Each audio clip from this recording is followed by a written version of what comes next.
I think I know my niche, and my niche is I work with business owners, founders, entrepreneurs that have a growth mindset. Yes, exactly. That is my niche. Yeah. Because it doesn't matter if you're in transport, in your education, or in manufacturing. Yeah. If you've got that mindset, you fit our bag, 100%. and we've got a framework that works.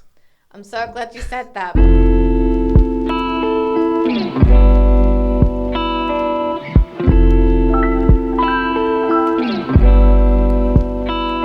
So, getting straight into it, I think I know the first answer, but I'll ask it anyway.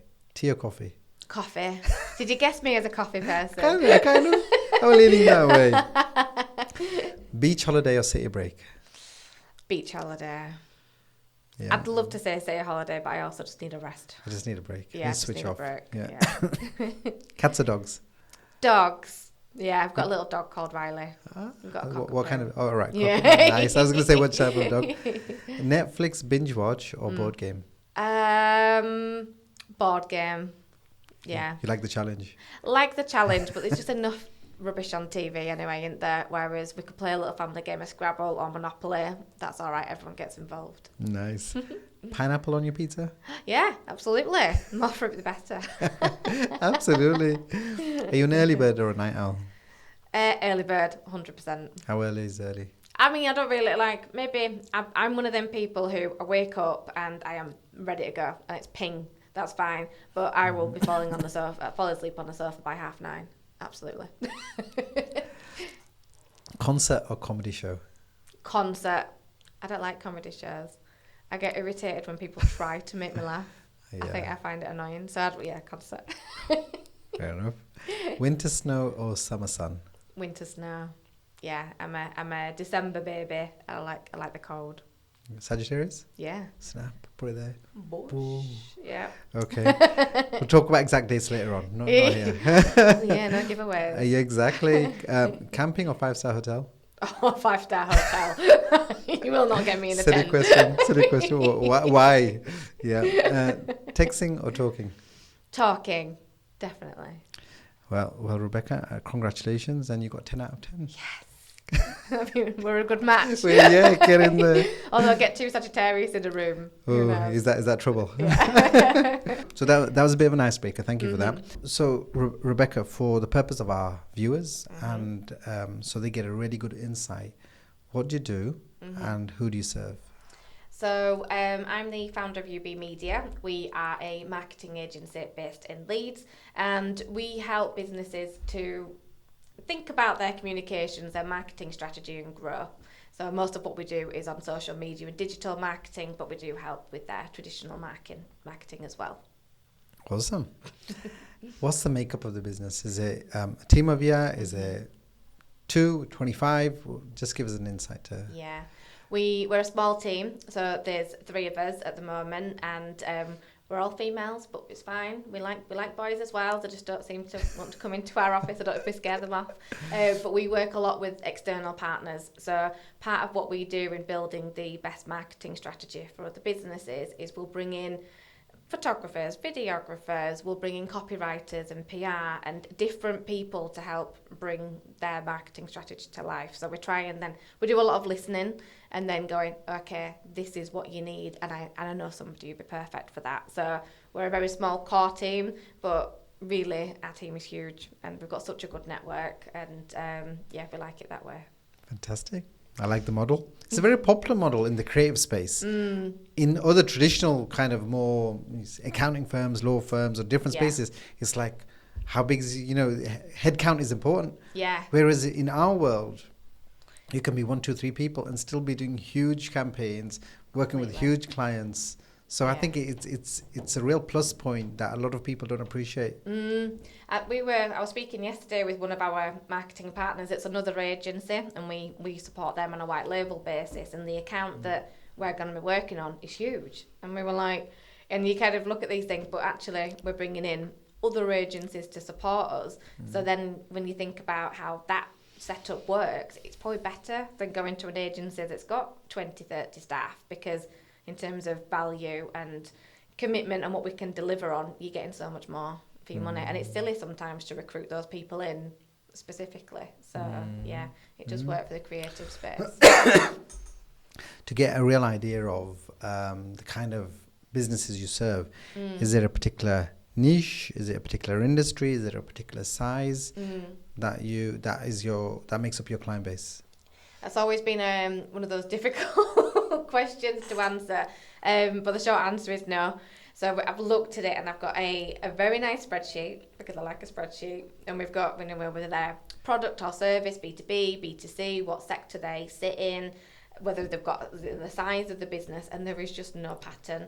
So I ended up just putting it down to ambitious businesses that are looking to grow, but we're all about relationships, because marketing is essentially about communication. So we need to have that communication, just like we were talking about earlier. Anyone can come in and say, oh, this is a solution, but really we'll do a bit more than that, and that needs to then be trust in the process. But it's a lot of communication, a lot of relationship building, and we work in partnership with them, and that's not everyone. So some businesses are about KPIs and about deliverables, or they want to see different things. And so, like I say, we put it down to the ambitious businesses. I 100% resonate with you on that. We also work in a number of verticals, and when all these business coaches say stick to one niche, it's like, okay, I think I know my niche, and my niche is I work with business owners, founders, entrepreneurs that have a growth mindset. Yes, exactly. That is my niche. Yeah. Because it doesn't matter if you're in transport, in your education, or in manufacturing. Yeah. If you've got that mindset, you fit our bag. 100%. And we've got a framework that works. I'm so glad you said that, because like you say, a lot of time people go, yeah, but what about this? And we were talking last week, so we won a new client this month, which is brilliant, and well done. And thank you. And a new client last month, and they're both in the third sector, and we've already working with a client in the third sector. So we were like, ooh, maybe this is now going to be our thing. Maybe we've found something. But then, like, they're on a retainer, and actually, if we've got 20 clients on a retainer, and that now makes 3 in the third sector. So I was like, no, maybe not yet. But again, it's kind of it's an interesting challenge. And so when we talk about that ambition, like the third sector's ambition is to grow, but it's to do more good and to reach more people and to amplify their message. And so it's not always as straightforward as growing their clients or moving into new markets or sectors. It's that ambition and it's that connection that we look for. So yeah, I'm glad that we're on the same page with that as well. Absolutely. Then I hear a lot of business coaches saying to me on the same vein of this. Yeah, but if you work in the dental niche and you've done 100 dentists, you become an expert in the dental niche. I says, yeah, that's true. But then you could argue the point from the 101st dentist that your work's going to be vanilla. Yeah. It's not going to be any different to the other 99 or 100 that you've already done. Yeah. We'd rather be outside of that window because we can bring something different to the table. 100%. And and that is, again, because every client we work with does some form of social media. Of course they do. And then it's like, well, actually, what we found worked for a restaurant or a hospitality business, we then bring into that accountancy firm. Absolutely. And I think that's why, again, people outsource. It's for that fresh thinking. So why would you want to just have that tunnel vision? I think the tunnel vision comes from a point of it worked for them, it'll work for them, and the models and processes which are right for a business to have. But it's not a one size fits all. Yeah. And I think I would find it hard to come in every day and just work for one particular niche. I think the DNA that I'm made up of would probably, I would kind of break out of it saying, I'm getting bored now, I need to do something else. And the fact that we are working in different niches, different industries, the businesses are all different. Some are super large, some are just large, and they've got the same, people talk about demographics and goals, but I think all marketing, I'm sure you'll agree, is psychographic, it's psychology. Yeah, so much more about psychology. And one of the clients that we work with, so one of their growth strategies is to open more hubs. So they want to have more locations where they've got a presence, which is fine. We did the first one, and the founder, he came to me and he was like, so now we've done one, we can copy and paste that formula, and every hub that we open from here on in is going to be the same. So we'll just refresh that leaflet a little bit. We'll tweak those social media posts and we're good to go. And I was like, not really. Like, it's helpful that we've got some knowledge and we've got a model and we know what we did and what did work. But what worked in Harrogate wouldn't work in Seacroft. What works in Huddersfield might need to be different in Halifax. Absolutely. And I think to become complacent that, oh, okay, we've done one, so we can do another 5, I think, like you said, that's also limiting our abilities. So, yeah, we need to be open to what that psychology is of different areas. I love the fact that you pushed back on that, because it's so easy just to agree with a client and say, yeah, and the inside you're thinking, yeah, but no.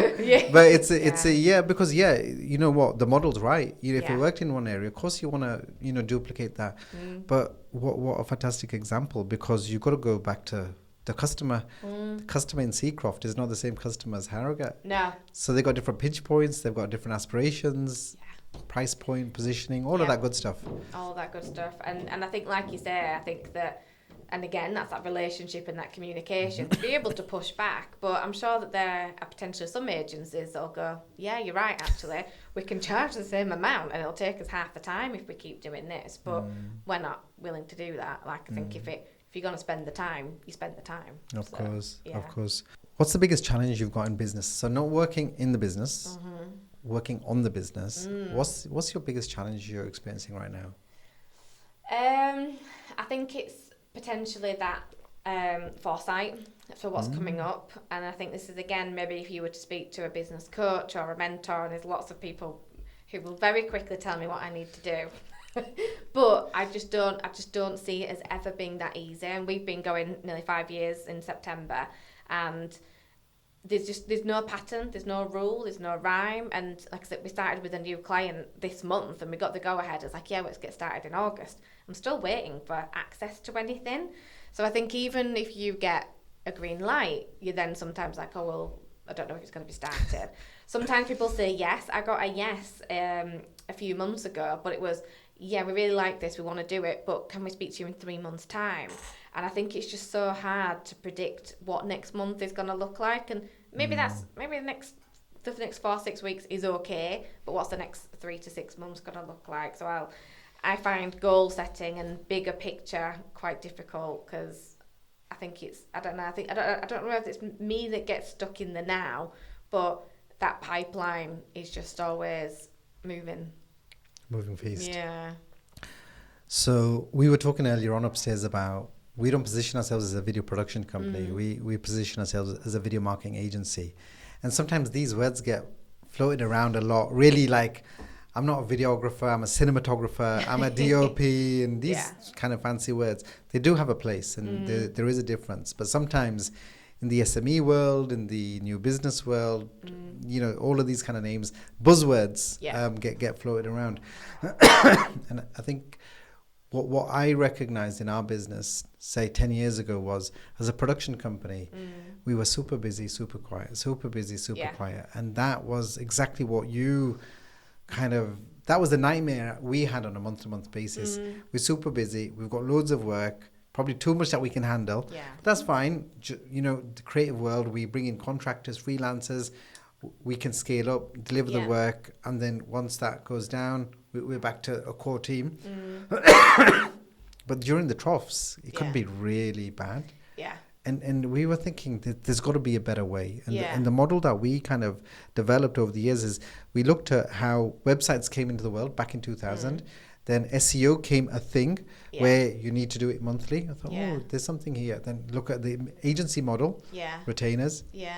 And we thought, well, there's got to be a way that we can make, everybody needs video. Retainers gives us stability. How can we marry them up? Where is a win-win?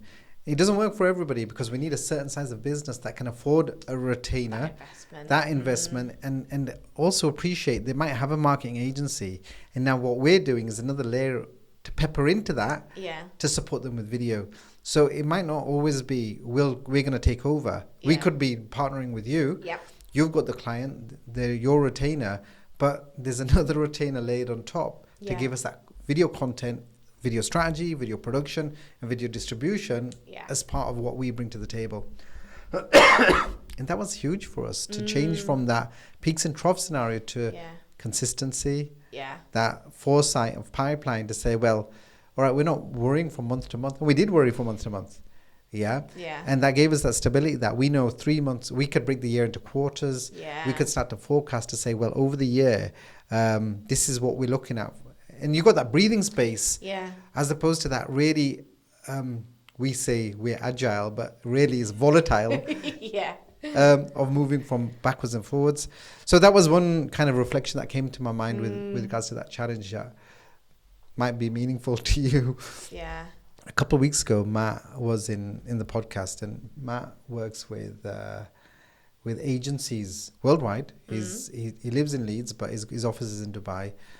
And he works with creative studios. So they have to be a particular size, about 20 to maybe 50 plus headcount. So substantial size studios. Yeah.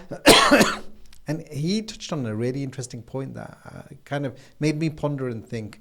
Because when starting work with a business, because you touched on things that we've experienced as well, you get the green light and they say, we'll start in 3 months, or we get the green light, but you don't get any access, you don't get the assets, or the onboarding process is like go and push down the line. And he said, well, before you look outwards to the kind of clients you're attracting, you need to look inwards to the founders and the partners. What is their purpose? What are they bringing to the world? And are they communicating that to the businesses that they want to work with? Yeah. And I thought that was quite deep and spiritual in many levels. because there's certain industries we won't work in. Gambling. We've done work in gambling. We've done work with Gentings and with some great work. But like now, if that opportunity came back, we'd probably decline it, saying thanks but no thanks. Alcohol, tobacco, vapes, that kind of whole space doesn't appeal to us. We ethically, morally, doesn't sit right with us. Yeah. It's not about money anymore. It's about our purpose and how we're contributing. So, I think there's some legs in understanding what motivates us internally, then trying to put that onto paper, and then communicating that to clients. And then what has worked for us is actually mapping out a roadmap for the client to say, okay, so typically what happens when you get a green light and we start working, so week 1 looks like this, week 4 we are hitting this mark, then Q1, Q2, Q3, these are the milestones that we need to hit. And if we don't hit them, it's going to affect the goals that we've put further down the line. And then that starts to manage their expectations that, all right, so we've paid the money, fine, but that's where the work starts, not where the work ends. And that kind of worked really well for us in solving some of them bumps of clients not. I mean, it's always great to get a green light, and money in the bank is a great indicator.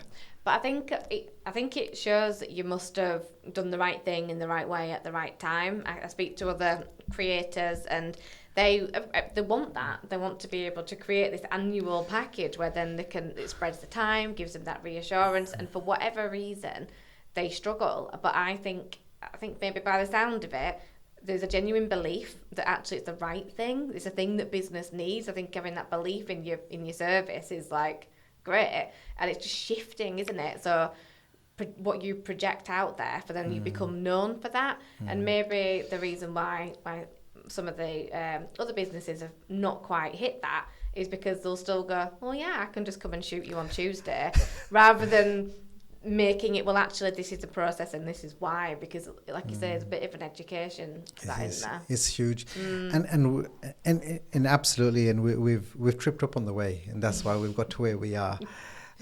We still get phone calls. I had a phone call yesterday saying, can you come shoot at Donington on Friday? And something last minute, want a promo doing, sounds super cool, let me know if you're available. I don't know who this person is. They mentioned it's come through a recommendation. Right. And I said, absolutely. I shared a reference. We can work with you, but have a look at this and then give us a call. So straight away, I want to qualify them, basically saying, that's fine is what you want, but do you really fit with what we want and what we do as well? Because we get a really quick gist of, is this person going to be hard work, or are they going to be easy to work with? And nobody wants a painful customer. No. And we all have them. Yeah, but I think it's a nice position to be in because, like you say, it means that you're doing more of what you want. They're getting better results. Yeah. But we also, like you say, there'll have been times when both of us have taken on a client before, having a bit of a red flag, a bit of a feeling, and then you're like, that was a complete nightmare. Then it feels just not worth it. Not worth So actually, like you say, setting that up and how we like to work like that as well. And we'll say we're not working for your business, we're working with your business, and we're a partner. Absolutely. So, we do it this way and we expect this in return. Some people get it, some people don't. And that's fine. Exactly, and that's fine. Exactly. Yeah. So I think there's a lot.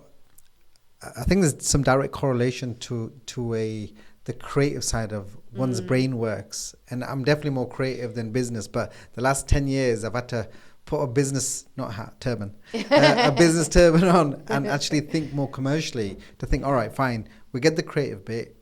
Not us, but our clients tell us, you guys are great. So that's testament to that, which is great. So now we need to move to make this commercially viable. How can we make our life less stressful and more fun?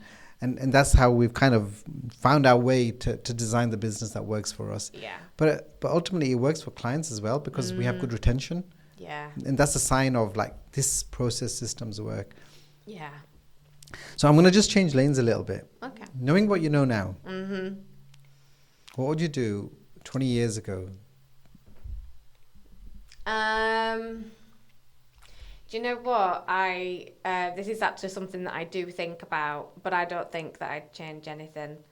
I left university, I studied marketing, left university, was told that I couldn't get a job in marketing because I didn't understand sales.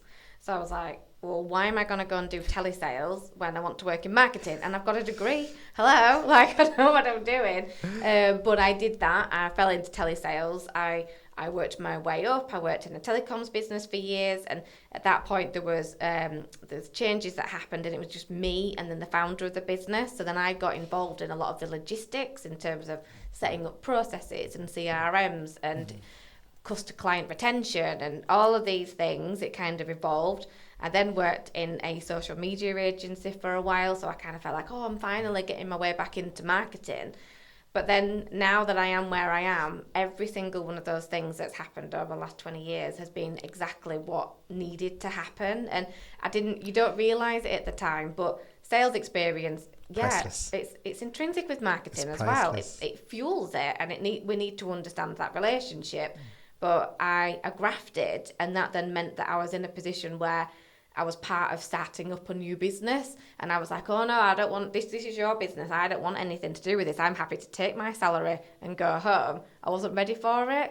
I then went into another business where I was like, do I really want to keep doing this for somebody else? Like, I feel like it's my time. This was COVID time, and I just sort of took that step, and I thought, if I'm going to do it, I'll just do it now. And it just feels like it's exactly the path that I was supposed to take. But maybe I'd just tell myself to be a little bit more patient, because you always question, don't you, whether you're doing the right thing. And there'll have been times when my dad would be like, you've wasted your degree. You'd call it a Mickey Mouse degree, because what is marketing anyway? And now I can be like, well, using it now.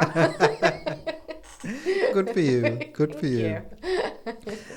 On the similar ilk of 20 years, what advice do you have to a 20-year-old college, university, school leavers that are coming into the world? Yeah, I think that one of the things that maybe gets overlooked or not quite, I don't know if the perception's the same, but I was having a conversation with somebody recently, and it's to do with that graft. And I think that there are, when I was at that point, that's just what we did. We had to work hard. We had to stand out. We had to make a name for ourselves. We had to turn up early, work late. So maybe work culture wasn't ideal back in those days.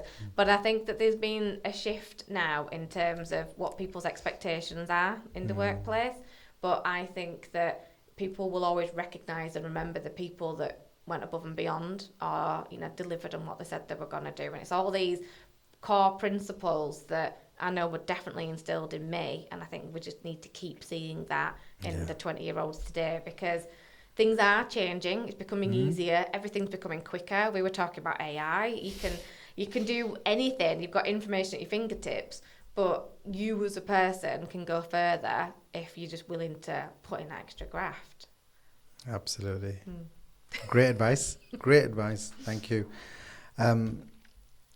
What's in the next 3 months or 6 months? I'm not going to say 1 year because sometimes that feels a bit too long. Yeah. What's the big win? What do we need to achieve? What's in the business or personally? What's the big win that we need to make? Yeah. Well, this is actually quite good timing because we're on the cusp of launching something. Tell me more. Yeah, so this is going to be, hopefully, the big win would be a successful launch. So this month, we're going to be launching the Hive Academy. So it's obviously produced by us as a social media and marketing agency. And I deliver a lot of workshops and do a lot of training for small businesses and founders and teams. And we're launching the Hive Academy, which is an online learning platform and also a community. So it's come off the back of workshops as being one of those things that I do more and more and more of. And I get great feedback, which is always nice. Well done. But then I'll finish the workshop and people will be like, where can I get more? Where can I learn more about this? And do you do other things like this? And people kept on saying it. So I was like, do you know what? It's time to bite the bullet. So we're launching the Hive Academy with an online course. It's 20 modules about TikTok for business. Nice. So, and I think again, so the TikTok workshops is one of the things we keep getting asked to come back for.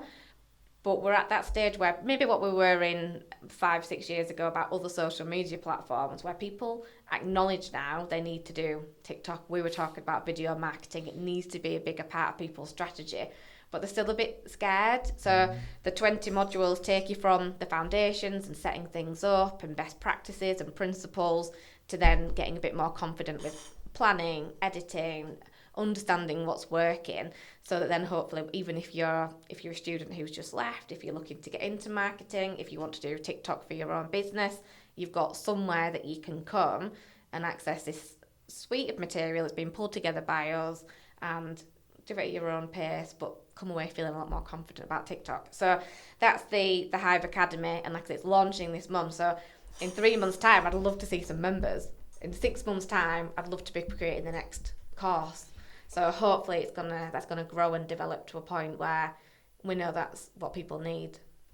Sounds very exciting. When did you say the launch was? It's August. Yeah, it's this month, and we haven't put a firm date on it. Everything's ready. So we've got the platform that's going to be on. It's an online community as well. So Brilliant. Everything's there.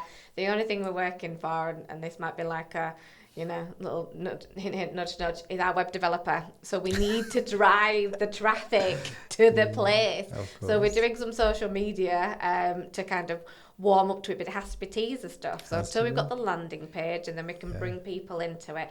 But we're testing it as well with some of our partners as well. So we're getting that feedback, and I'm hoping within the next week or two we're going to be there.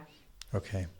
So when you launch it on social media, I want you to do a video. I want you to shout me out. Yes. So then I can then share that as well. Yes. Yeah. Then we can have a champagne. I don't do champagne. I'll do water, orange juice. Yeah. We can have a champagne moment. Yeah. And we can celebrate that with you on the launch. And then whatever we can do to, whether it's small content like this or little snippets, we're happy to shout about that too. Well, really it's such, and I think like you say, like if there's a business that's going to now be launching and they're thinking about video content, podcasts, I think, are a great thing that they're going to be able to do to share their expertise and their voice, but it's just extra content. And then you start thinking, if I can do content around this, and what else can I do? And if there's a way that obviously you can help with that, it elevates how that looks and feels and how it's delivered. And again, people aren't on their own. That's what we wanted to do with that community, make it so that they can come back and say, I'm struggling with this, or does anyone know anybody who can help with this?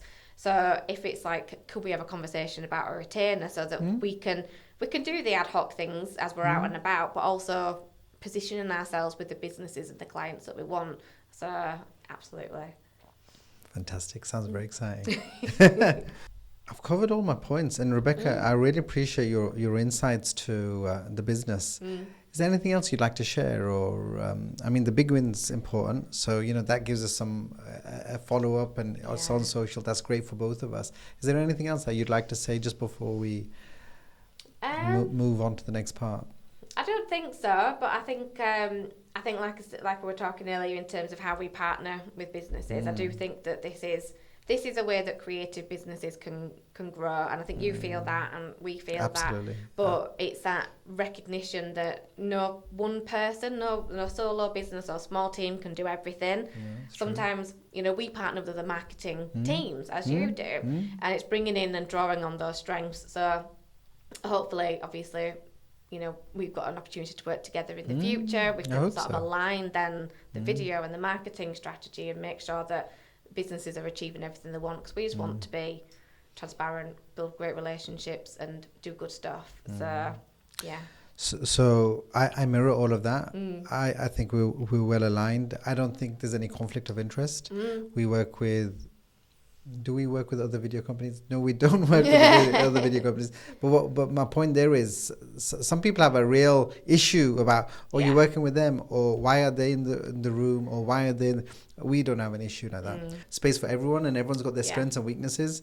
And some people want to do a full takeover. That's not us. No. We're there just to support and say, this is what we're good at, and these are the areas where we can support you with. If you need to lean on us on any of them things, ask. If not, that's all good as well. So the key thing for us is humanizing a brand. Video is key.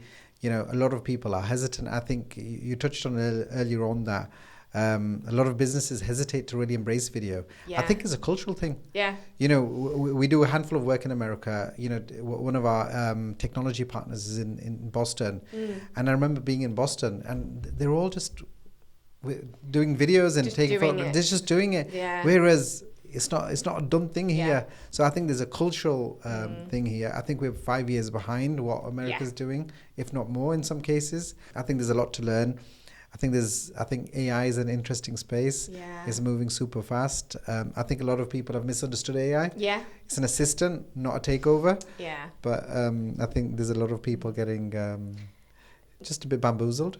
It's getting a bit swept up with it, maybe not using it in the right way. But you're completely right as well. And when we deliver workshops on TikTok or short form video, and I'll say to them, they're all looking slightly terrified, and they're looking back at me, and I'm like, if you're one of them people who says I don't want to be on camera and I'm not comfortable, I'm just going to say tough. You need to get over it. You need to get over yourself now. And I'm like, tough. I'm no longer, I can tell you how to become more confident, and we can build up to that. But we cannot show up online now without showing up online. I think people expect it, they want it, they deserve it. And I think that you're doing yourself a disservice if you're not able to just front up and be on camera. I love that. It's so true, because people see it all the time. And they think they're doing really good. But you could be really good if you just get over yourself and start doing it. Now, the first 10 videos are going to be rubbish. Let's just write that off. Just don't post them. Just do them. Don't post them. From 10 to 25, you might get a bit better. From 25 to 50, all right, you'll start to find your feet. 50 to 100, you'll start to walk. And then you just don't even notice it anymore, do you? And then it's like, and then you're like, I used to be terrified of being on camera as well, but look at me now. And I'm like, exactly. And it was worth it. It does. And I think there's so much content that everyone is creating online that people don't care as much as what you do either. And I think once you get over yourself, like you say, then you're like, it just becomes so much easier. Well, the analogy I always share to people is, if I put a prospect in front of you now, you wouldn't think twice about talking to them, understanding what their problem is, reducing the friction to make it as easy as possible for them to understand how you can help them. So, and there was a great video I saw the other day. Guy was he goes, I spent all 10 years of my life on sales. I was talking one-to-one on the phone, and now I can do one video on TikTok and I can be in front of 10,000 people. And he's got the same confidence, he's got the same narrative. And because I go, if that's where the world is, why are you missing the opportunity? It's just about reframing how your narrative, how you present what you're saying, because one-to-one is different, one-to-many is different, and the call to action on social is going to be slightly different to on a phone call. But once you've reframed that, I just think, why wouldn't you? No, completely. So, I think hopefully anybody who's listening to this will go, actually, I might get started with my first vlog, and hopefully we'll inspire someone. Absolutely. Well, Do leave all your links to the Hive. Yes, is that the what it's Hive called? Academy. Yeah, Hive Academy, so that people can just click on it and get straight onto it. So, share them with us and we can add them on. Rebecca, that flew by. It was an absolute pleasure to have you in the studio. Thank you for having me. I hope you'll come again. I will. Yes. Yeah. It was a delight, and I could do this all day. So Fantastic. Well, it was fun. I enjoyed the conversation. We proved that two Sagittarius people in a room, we're still okay. Yeah. I actually think that's probably the best combination. Oh, really? I think that we've got it I think nailed you're right. now. I think you're right. That's the secret to success. Awesome stuff. Thank you very much. Thank you.